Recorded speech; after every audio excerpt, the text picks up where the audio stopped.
ಶ್ರೀಮತೆ ರಾಮಾನುಜಾಯ ನಮಃ. ವಿಷ್ಣು ಸಹಸ್ರನಾಮದಲ್ಲಿರುವ 169ನೆಯ ತಿರುನಾಮ ಮಾಧವಃ. 73ನೆಯ ಮಾಧವಃ ತಿರುನಾಮದ ಅರ್ಥ ಮಹಾಲಕ್ಷ್ಮಿಯ ಪತಿ. ಇಂದು ಈ ತಿರುನಾಮದ ಮತ್ತೊಂದು ಅರ್ಥವನ್ನು ನೋಡೋಣ. ಮನ್ನಾರ್ಗುಡಿ ಕ್ಷೇತ್ರದಲ್ಲಿ ನೆಲೆಸಿರುವ ಭಗವಂತನನ್ನು ಶ್ರೀ ವಿದ್ಯಾ ರಾಜಗೋಪಾಲಸ್ವಾಮಿ ಎಂದು ಕರೆಯುತ್ತಾರೆ.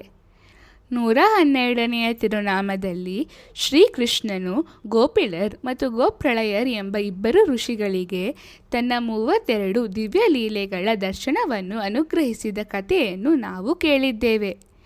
ಆದರೆ 32 ಎಂಬ ಸಂಖ್ಯೆಗೆ ಏನಾದರೂ ವಿಶೇಷ ಮಹತ್ವವಿದೆಯೇ? ಖಂಡಿತವಾಗಿಯೂ ಇದೆ. 32 ಬ್ರಹ್ಮವಿದ್ಯೆಗಳಿವೆ. ಬ್ರಹ್ಮವಿದ್ಯೆ ಎಂದರೆ ಪರಮಸತ್ಯದ ಜ್ಞಾನ. ಉಪನಿಷತ್ಗಳಲ್ಲಿ ಬೋಧಿಸಿರುವ ಈ 32 ಬ್ರಹ್ಮವಿದ್ಯೆಗಳು ಭಗವಂತನನ್ನು ಧ್ಯಾನಿಸುವ ವಿಭಿನ್ನ ಮಾರ್ಗವನ್ನು ತಿಳಿಸುತ್ತದೆ. ಶ್ರೀಕೃಷ್ಣನು ಆ ಇಬ್ಬರು ಋಷಿಗಳಿಗೆ ತೋರಿಸಿದ 32 ಲೀಲೆಗಳು ಈ 32 ಬ್ರಹ್ಮವಿದ್ಯೆಗಳಿಗೆ ಸಂಬಂಧಿಸಿವೆ. ಈ ಎಲ್ಲ 32 ಬ್ರಹ್ಮವಿದ್ಯೆಗಳ ಪೂರ್ಣ ರೂಪವನ್ನೇ ಶ್ರೀವಿದ್ಯೆ ಎಂದು ಕರೆಯುತ್ತಾರೆ. ಆದ್ದರಿಂದಲೇ ಮನ್ನಾರ್ಗುಡಿಯ ರಾಜಗೋಪಾಲ ಸ್ವಾಮಿ ಭಗವಂತನಿಗೆ ಶ್ರೀ ವಿದ್ಯಾ ರಾಜಗೋಪಾಲ ಸ್ವಾಮಿ ಎಂಬ ಹೆಸರು ಬಂದಿದೆ. ಮಾ ಎಂಬ ಪದವು ಪರಮಾತ್ಮನ ಜ್ಞಾನವನ್ನು ಸೂಚಿಸುತ್ತದೆ. ದವಃ ಎಂದರೆ ಆ ಜ್ಞಾನದ ಅಧಿಪತಿ ಅಥವಾ ಸ್ವಾಮಿ ಎಂದು ಅರ್ಥ. ಆದ್ದರಿಂದ ಮಾಧವಃ ಎಂದರೆ ಪರಮಾತ್ಮನ ಜ್ಞಾನವನ್ನು ಬೋಧಿಸುವವನು ಮತ್ತು ಅದರ ಅಧಿಪತಿ ಎಂದು ಅರ್ಥ. ನಾವು ಪ್ರತಿದಿನ ಮಾಧವಾಯ ನಮಃ ಎಂದು ಜಪಿಸಿದರೆ ಭಗವಂತನು ತನ್ನನ್ನು ಅರಿತುಕೊಳ್ಳುವ ದಿವ್ಯ ಜ್ಞಾನವನ್ನು ಅನುಗ್ರಹಿಸುತ್ತಾನೆ. ಈಗ ಆ 32 ಲೀಲೆಗಳು ಮತ್ತು ಅವುಗಳಿಗೆ ಸಂಬಂಧಿಸಿದ ಬ್ರಹ್ಮವಿದ್ಯೆಗಳ ಬಗ್ಗೆ ತಿಳಿದುಕೊಳ್ಳೋಣ. ಮೊದಲ ಲೀಲೆಯಾಗಿ ಶ್ರೀಕೃಷ್ಣನು ತನ್ನ ಪರವಾಸುದೇವ ಸ್ವರೂಪವನ್ನು ಆ ಇಬ್ಬರು ಋಷಿಗಳಿಗೆ ದರ್ಶನ ಮಾಡಿಸಿದನು. ಇದು ಚಾಂದೋಗ್ಯ ಉಪನಿಷತ್ತಿನ ಭೂಮಾ ವಿದ್ಯೆಗೆ ಅನುಗುಣವಾಗಿದೆ. ಇದರ ಬಗ್ಗೆ ನಾವು 69ನೆಯ ತಿರುನಾಮವಾದ ಶ್ರೇಷ್ಠಃ ಎಂಬ ನಾಮದಲ್ಲಿ ವಿವರವಾಗಿ ಕೇಳಿದ್ದೇವೆ. ಎರಡನೆಯ ಲೀಲೆಯಾಗಿ ಶ್ರೀಕೃಷ್ಣನು ಪೂತನಾ ಮೋಕ್ಷ ಲೀಲೆಯನ್ನು ದರ್ಶನ ಮಾಡಿಸಿದನು. ಇದು ಚಾಂದೋಗ್ಯ ಉಪನಿಷತ್ತಿನ ಪಂಚಾಗ್ನ ವಿದ್ಯೆಗೆ ಸಂಬಂಧಿಸಿದೆ. ಈ ವಿದ್ಯೆಯು ಜೀವಾತ್ಮನು ತನ್ನನ್ನು ಸಂಪೂರ್ಣವಾಗಿ ಪರಮಾತ್ಮನಿಗೆ ಅರ್ಪಿಸಿಕೊಳ್ಳುವುದನ್ನು ಬೋಧಿಸುತ್ತದೆ. ಮೂರನೇ ಲೀಲೆಯಾಗಿ ಯಶೋದೆಯು ಬಾಲಕೃಷ್ಣನಿಗೆ ಹಾಲು ಕುಡಿಸುತ್ತಿದ್ದಾಗ ಅನುಭವಿಸಿದ ಆನಂದವನ್ನು ತೋರಿಸಿದನು. ಇದು ಚಾಂದೋಗ್ಯ ಉಪನಿಷತ್ತಿನ ಮಧುವಿದ್ಯೆಗೆ ಸಂಬಂಧಿಸಿದೆ. ನಾಲ್ಕನೇ ಲೀಲೆಯಾಗಿ ಶ್ರೀಕೃಷ್ಣನು ತನ್ನ ಬಾಯೊಳಗೆ ಸಂಪೂರ್ಣ ಸೃಷ್ಟಿಯನ್ನೇ ತೋರಿಸಿದನು. ಇದು ಚಾಂದೋಗ್ಯ ಉಪನಿಷತ್ತಿನ ಸಂವರ್ಗ ವಿದ್ಯೆಗೆ ಸಂಬಂಧಿಸಿದೆ. ಇದು ಪರಮಾತ್ಮನು ಸಕಲ ಸೃಷ್ಟಿಯ ನಿಯಂತ್ರಕನೆಂಬುದನ್ನು ತಿಳಿಸುತ್ತದೆ. ಐದನೇ ಲೀಲೆಯಾಗಿ ಶ್ರೀಕೃಷ್ಣನು ಬಾಲ್ಯದಲ್ಲಿ ಮೊಣಕಾಲಿನ ಮೇಲೆ ತೆವಳುತ್ತಿದ್ದ ದೃಶ್ಯವನ್ನು ತೋರಿಸಿದನು. ಇದು ತೈತ್ತರೀಯ ಉಪನಿಷತ್ತಿನ ಭೃಗುವಾರುಣಿ ವಿದ್ಯೆಗೆ ಸಂಬಂಧಿಸಿದೆ. ಪರಮಾತ್ಮನ ಅನುಭವವೇ ಪರಮ ಆನಂದ ಎಂಬುವುದು ಇದು ಬೋಧಿಸುತ್ತದೆ. ಆರನೇ ಲೀಲೆಯಾಗಿ ಶ್ರೀಕೃಷ್ಣನು ಬೆಣ್ಣೆ ಕದ್ದ ಲೀಲೆಯನ್ನು ತೋರಿಸಿದನು. ಇದು ಬೃಹದಾರಣ್ಯಕ ಉಪನಿಷತ್ತಿನ ಉಶಸ್ತ ಕಾಲೋಲ ವಿದ್ಯೆಗೆ ಸಂಬಂಧಿಸಿದೆ. ಇದು ಪರಮಾತ್ಮನ ಲೀಲೆಗಳನ್ನು ನಿರಂತರವಾಗಿ ಸ್ಮರಿಸುವವರು ಮಗುವಂತೆ ಸದಾ ಆನಂದಮಯರಾಗಿರುತ್ತಾರೆ ಎಂಬುದನ್ನು ತಿಳಿಸುತ್ತದೆ. ಏಳನೇ ಲೀಲೆಯಾಗಿ ಶ್ರೀಕೃಷ್ಣನು ಗೋವುಗಳನ್ನು ಮೇಯಿಸುತ್ತಿದ್ದ ದೃಶ್ಯವನ್ನು ತೋರಿಸಿದನು. ಇದು ಚಾಂದೋಗ್ಯ ಉಪನಿಷತ್ತಿನ ಗಾಯತ್ರಿ ವಿದ್ಯೆಗೆ ಸಂಬಂಧಿಸಿದೆ. ಇದು ಪರಮಾತ್ಮನು ನಮ್ಮ ಮನಸ್ಸು ಮತ್ತು ಬುದ್ಧಿಯ ನಿಯಂತ್ರಕನೆಂಬುದನ್ನು ಬೋಧಿಸುತ್ತದೆ. ಎಂಟನೇ ಲೀಲೆಯಾಗಿ ಯಶೋದೆಯು ಮೊಸರು ಕಡಿಯುವುದನ್ನು ಗಮನಿಸುತ್ತಿದ್ದ ತನ್ನ ರೂಪವನ್ನು ತೋರಿಸಿದನು. ಇದು ಚಾಂದೋಗ್ಯ ಉಪನಿಷತ್ತಿನ ಜ್ಯೋತಿರ್ವಿದ್ಯೆಗೆ ಸಂಬಂಧಿಸಿದೆ. ಪರಮಾತ್ಮನು ನಮ್ಮೊಳಗೆ ಜಠರಾಗ್ನಿಯ ರೂಪದಲ್ಲಿ ನೆಲೆಸಿದ್ದಾನೆ ಎಂಬುದನ್ನು ತಿಳಿಸುತ್ತದೆ. 9ನೇ ಲೀಲೆಯಾಗಿ ಶ್ರೀಕೃಷ್ಣನು ಗೋಪಿಕೆಯರ ವಸ್ತ್ರಗಳನ್ನು ಅಪಹರಿಸಿದ ಲೀಲೆಯನ್ನು ತೋರಿಸಿದನು. ಇದು ತೈತ್ರೀಯ ಉಪನಿಷತ್ತಿನ ನ್ಯಾಸವಿದ್ಯೆಗೆ ಸಂಬಂಧಿಸಿದೆ. ಸಂಪೂರ್ಣ ಶರಣಾಗತಿಯ ಜ್ಞಾನವನ್ನು ಇದು ಬೋಧಿಸುತ್ತದೆ. 10ನೇ ಲೀಲೆಯಾಗಿ ಶ್ರೀಕೃಷ್ಣನು ತನ್ನ ಕೊಳಲಿನ ನಾದವನ್ನು ದರ್ಶನ ಮಾಡಿಸಿದನು. ಆ ದಿವ್ಯ ಸಂಗೀತವೇ ಓಂಕಾರ ಸ್ವರೂಪ. ಇದು ಚಾಂದೋಗ್ಯ ಉಪನಿಷತ್ತಿನ ಆಕಾಶ ವಿದ್ಯೆಗೆ ಸಂಬಂಧಿಸಿದೆ. 11ನೇ ಲೀಲೆಯಾಗಿ ಯಶೋದೆಯು ತನ್ನನ್ನು ಉರಳಿಗೆ ಕಟ್ಟಿದ್ದ ಘಟನೆಯನ್ನು ತೋರಿಸಿದನು. ಇದು ಕಠೋಪನಿಷತ್ತಿನ ಅಂಗುಷ್ಟ ಪ್ರಮಿತ ವಿದ್ಯೆಗೆ ಸಂಬಂಧಿಸಿದೆ.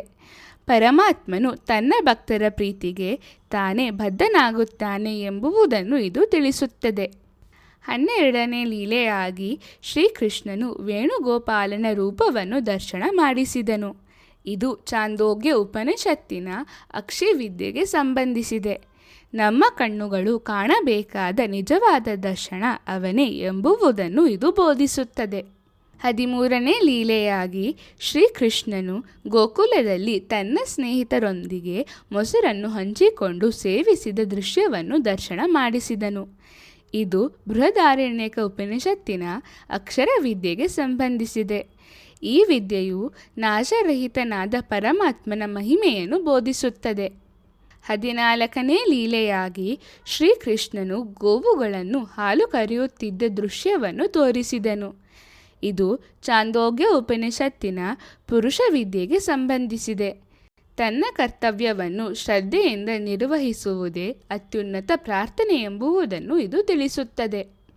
15ನೆಯ ಲೀಲೆಯಾಗಿ ಶ್ರೀಕೃಷ್ಣನು ವತ್ಸಾಸುರ, ಬಕಾಸುರ ಮತ್ತು ಅಗಾಸುರರನ್ನು ಸಂಹರಿಸಿದ ಲೀಲೆಯನ್ನು ದರ್ಶನ ಮಾಡಿಸಿದನು.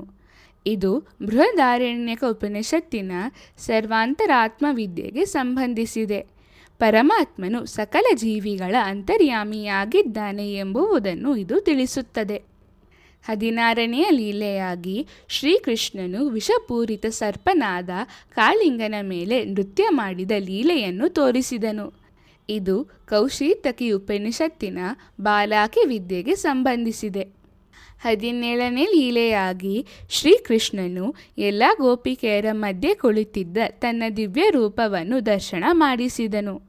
ಇದು ಚಾಂದೋಗ್ಯ ಉಪನಿಷತ್ತಿನ ಅಂತರಾದಿತ್ಯ ವಿದ್ಯೆಗೆ ಸಂಬಂಧಿಸಿದೆ. ಸೂರ್ಯನನ್ನು ಸೇರಿಸಿ ಎಲ್ಲರಿಗೂ ಪ್ರಕಾಶವನ್ನು ನೀಡುವ ಮೂಲ ಪ್ರಕಾಶ ಅವನೇ ಎಂಬುದನ್ನು ಇದು ತಿಳಿಸುತ್ತದೆ. 18ನೇ ಲೀಲೆಯಾಗಿ ಶ್ರೀಕೃಷ್ಣನು ತನ್ನ ಮದನ ಗೋಪಾಲ ಸ್ವರೂಪವನ್ನು ದರ್ಶನ ಮಾಡಿಸಿದನು. ಇದು ಕೌಶಿತಕಿ ಉಪನಿಷತ್ತಿನ ಪರ್ಯಾಂತಕ ವಿದ್ಯೆಗೆ ಸಂಬಂಧಿಸಿದೆ. ಅವನು ಸ್ವಾಮಿ ಮತ್ತು ನಾವು ಅವನ ದಾಸರು ಎಂಬ ಸತ್ಯವನ್ನು ಇದು ತಿಳಿಸುತ್ತದೆ. 19ನೇ ಲೀಲೆಯಾಗಿ ಶ್ರೀಕೃಷ್ಣನು ಗೋಪಿಕೆಯರೊಂದಿಗೆ ನಡೆಸಿದ ರಾಸಕ್ರೀಡೆಯನ್ನು ದರ್ಶನ ಮಾಡಿಸಿದನು. ಇದು ಪ್ರಶ್ನೋಪನಿಷತ್ತಿನ ಷೋಡಶಕಾಲ ವಿದ್ಯೆಗೆ ಸಂಬಂಧಿಸಿದೆ. ತನ್ನ ಭಕ್ತರಿಗೆ ಅನಂತ ಆನಂದದ ಮೂಲನಾಗಿರುವವನು ಅವನೇ ಎಂಬುದನ್ನು ಇದು ಬೋಧಿಸುತ್ತದೆ. 20ನೇ ಲೀಲೆಯಾಗಿ ಶ್ರೀಕೃಷ್ಣನು ದಧಿಭಾಂಡ ಮತ್ತು ಅವನ ಮಡಿಕೆಗೆ ಮೋಕ್ಷವನ್ನು ಅನುಗ್ರಹಿಸಿದ ಘಟನೆಯನ್ನು ದರ್ಶನ ಮಾಡಿಸಿದನು. ಇದು ಕಠೋಪನಿಷತ್ತಿನ ಪರಮಪುರುಷ ವಿದ್ಯೆಗೆ ಸಂಬಂಧಿಸಿದೆ. ಪರಮಾತ್ಮನನ್ನು ಹೊಂದಲು ಮಾರ್ಗವೂ ಅವನೇ, ಹೊಂದಬೇಕಾದ ಪರಮ ಗುರಿಯೂ ಅವನೇ ಎಂಬ ತತ್ವವನ್ನು ಇದು ತಿಳಿಸುತ್ತದೆ. ಈ ವಿಷಯವನ್ನು ನಾವು 18ನೇ ತಿರುನಾಮವಾದ ಯೋಗ ಎಂಬ ನಾಮದಲ್ಲಿ ವಿವರವಾಗಿ ಕೇಳಿದ್ದೇವೆ.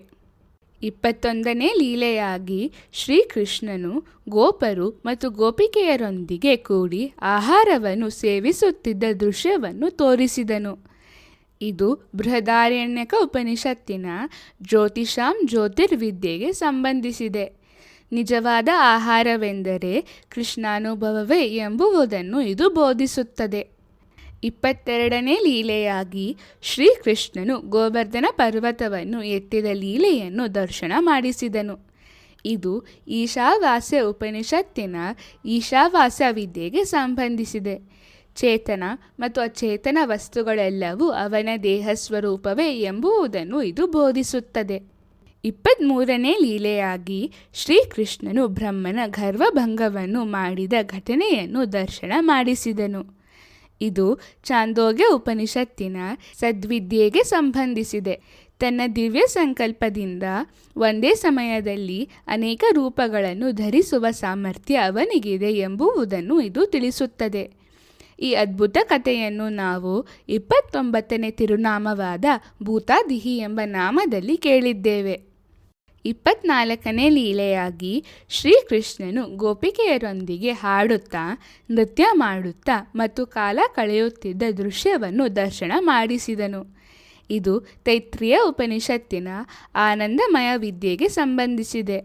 ಇದನ್ನು ನಾವು 68ನೇ ತಿರುನಾಮವಾದ ಜ್ಯೇಷ್ಠಃ ಎಂಬ ನಾಮದಲ್ಲಿ ವಿವರವಾಗಿ ಕೇಳಿದ್ದೇವೆ. 25ನೇ ಲೀಲೆಯಾಗಿ ಶ್ರೀಕೃಷ್ಣನು ತನ್ನ ದೇವಿಯರಾದ ಸತ್ಯಭಾಮ ಮತ್ತು ರುಕ್ಮಿಣಿಯರೊಂದಿಗೆ ದರ್ಶನ ನೀಡಿದನು. ಇದು ಬೃಹದಾರಣ್ಯಕ ಉಪನಿಷತ್ತಿನ ಮೈತ್ರಿಯ ವಿದ್ಯೆಗೆ ಸಂಬಂಧಿಸಿದೆ. ಭಗವಂತನ ಅನುಗ್ರಹವು ದೊರೆತವರಿಗೆ ಎಲ್ಲರಿಂದಲೂ ಪ್ರೀತಿ ಮತ್ತು ಗೌರವ ಲಭಿಸುತ್ತದೆ ಎಂಬುದನ್ನು ಇದು ಬೋಧಿಸುತ್ತದೆ. 26ನೇ ಲೀಲೆಯಾಗಿ ಶ್ರೀಕೃಷ್ಣನು ತನ್ನ ತುಲಾಭಾರ ಲೀಲೆಯನ್ನು ದರ್ಶನ ಮಾಡಿಸಿದನು.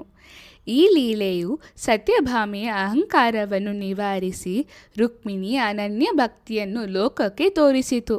ಇದು ಛಾಂದೋಗ್ಯ ಉಪನಿಷತ್ತಿನ ಶಾಂಡಿಲ್ಯ ವಿದ್ಯೆಗೆ ಸಂಬಂಧಿಸಿದೆ. 27ನೇ ಲೀಲೆಯಾಗಿ ಶ್ರೀಕೃಷ್ಣನು ಯಾದವರಾಜ ಸ್ವರೂಪವನ್ನು ದರ್ಶನ ಮಾಡಿಸಿದನು. ಇದು ಛಾಂದೋಗ್ಯ ಉಪನಿಷತ್ತಿನ ಸತ್ಯಕಾಮ ವಿದ್ಯೆಗೆ ಸಂಬಂಧಿಸಿದೆ. ತನ್ನ ಭಕ್ತರು ಯಾವ ರೀತಿಯಲ್ಲಿ ಬಯಸುತ್ತಾರೋ ಅದೇ ರೀತಿಯಲ್ಲಿ ಅವರಿಗೆ ದರ್ಶನ ನೀಡುವವನು ಭಗವಂತನೆಂಬುದನ್ನು ಇದು ಬೋಧಿಸುತ್ತದೆ. 28ನೇ ಲೀಲೆಯಾಗಿ ಶ್ರೀಕೃಷ್ಣನು ತನ್ನ ದೇವಿಯರೊಂದಿಗೆ ರಾಜಸಭೆಯಲ್ಲಿ ಸಂಗೀತ ಮತ್ತು ನೃತ್ಯವನ್ನು ಆನಂದಿಸುತ್ತಿದ್ದ ದೃಶ್ಯವನ್ನು ದರ್ಶನ ಮಾಡಿಸಿದನು. ಇದು ಛಾಂದೋಗ್ಯ ಉಪನಿಷತ್ತಿನ ಉಪಕೋಸಲ ವಿದ್ಯೆಗೆ ಸಂಬಂಧಿಸಿದೆ. 29ನೇ ಲೀಲೆಯಾಗಿ ಶ್ರೀಕೃಷ್ಣನು ಪಾಂಡವರ ದೂತನಾಗಿ ಹೋದ ತನ್ನ ರೂಪವನ್ನು ದರ್ಶನ ಮಾಡಿಸಿದನು. ಇದು ಮುಂಡಕೋಪನಿಷತ್ತಿನ ಅಕ್ಷರಪರ ವಿದ್ಯೆಗೆ ಸಂಬಂಧಿಸಿದೆ. ಭಗವಂತನೇ ಸರ್ವಜ್ಞನು ಹಾಗೂ ಎಲ್ಲವನ್ನು ತಿಳಿದವನು ಎಂಬುದನ್ನು ಇದು ಬೋಧಿಸುತ್ತದೆ. 30ನೇ ಲೀಲೆಯಾಗಿ ಶ್ರೀಕೃಷ್ಣನು ಗೀತಾಚಾರ್ಯನ ರೂಪದಲ್ಲಿ ಭಗವದ್ಗೀತೆಯನ್ನು ಉಪದೇಶಿಸಿದ ದಿವ್ಯ ದೃಶ್ಯವನ್ನು ದರ್ಶನ ಮಾಡಿಸಿದನು. ಇದು ಛಾಂದೋಗ್ಯ ಉಪನಿಷತ್ತಿನ ವೈಶ್ವಾನರ ವಿದ್ಯೆಗೆ ಸಂಬಂಧಿಸಿದೆ. ತನ್ನ ವಿಶ್ವರೂಪವನ್ನು ಪ್ರದರ್ಶಿಸುವ ಸಾಮರ್ಥ್ಯವು ಅವನಿಗಿದೆ ಎಂಬುದನ್ನು ಇದು ತಿಳಿಸುತ್ತದೆ. 31ನೇ ಲೀಲೆಯಾಗಿ ಶ್ರೀಕೃಷ್ಣನು ಚಂಪಕಾರಣ್ಯ ಕ್ಷೇತ್ರದಲ್ಲಿರುವ ಹರಿದ್ರಾ ನದಿಯಲ್ಲಿ ಗೋಪಿಕೆಯರೊಂದಿಗೆ ಜಲಕ್ರೀಡೆ ಮಾಡಿದ ದೃಶ್ಯವನ್ನು ದರ್ಶನ ಮಾಡಿಸಿದನು. ಇದು ಛಾಂದೋಗ್ಯ ಉಪನಿಷತ್ತಿನ ಪ್ರಾಣವಿದ್ಯೆಗೆ ಸಂಬಂಧಿಸಿದೆ. ಸಮಸ್ತ ಜೀವಿಗಳಿಗೆ ಜೀವನಾಡಿಯಾಗಿರುವ ಪರಮಸ್ವರೂಪಿ ಅವನೇ ಎಂಬುದನ್ನು ಇದು ಬೋಧಿಸುತ್ತದೆ. 32ನೇ ಲೀಲೆಯಾಗಿ ಶ್ರೀಕೃಷ್ಣನು ಶ್ರೀವಿದ್ಯಾ ರಾಜಗೋಪಾಲನಾಗಿ ರುಕ್ಮಿಣಿ ಮತ್ತು ಸತ್ಯಭಾಮೆಯರೊಂದಿಗೆ ಮನ್ನಾರ್ಗುಡಿ ಉತ್ಸವ ಮೂರ್ತಿಯಾಗಿ ದರ್ಶನ ನೀಡಿದನು. ಇದು ಛಾಂದೋಗ್ಯ ಉಪನಿಷತ್ತಿನ ದಹರ ವಿದ್ಯೆಗೆ ಸಂಬಂಧಿಸಿದೆ. ಅನಂತ ಕಲ್ಯಾಣ ಗುಣಗಳಿಂದ ಪರಿಪೂರ್ಣನಾದ ಪರಮಾತ್ಮನ ಸ್ವರೂಪವನ್ನು ಇದು ಬೋಧಿಸುತ್ತದೆ. ಹೀಗೆ ಮನ್ನಾರ್ಗುಡಿ ಕ್ಷೇತ್ರದ ಶ್ರೀವಿದ್ಯಾ ರಾಜಗೋಪಾಲ ಸ್ವಾಮಿಯು ತನ್ನ 32 ದಿವ್ಯ ಲೀಲೆಗಳ ಮೂಲಕ ಉಪನಿಷತ್ಗಳಲ್ಲಿ ಬೋಧಿಸಿರುವ 32 ಬ್ರಹ್ಮವಿದ್ಯೆಗಳ ರಹಸ್ಯವನ್ನು ಮಹರ್ಷಿಗಳಿಗೆ ದರ್ಶನ ಮಾಡಿಸಿದನು. ಈ ಲೀಲೆಗಳೆಲ್ಲವೂ ಪರಮಾತ್ಮನ ಅನಂತ ಕರುಣೆ, ಜ್ಞಾನ ಮತ್ತು ಸೌಲಭ್ಯ ಗುಣಗಳನ್ನು ಸಾರುತ್ತವೆ. ಶ್ರೀಮತೆ ರಾಮಾನುಜಾಯ ನಮಃ.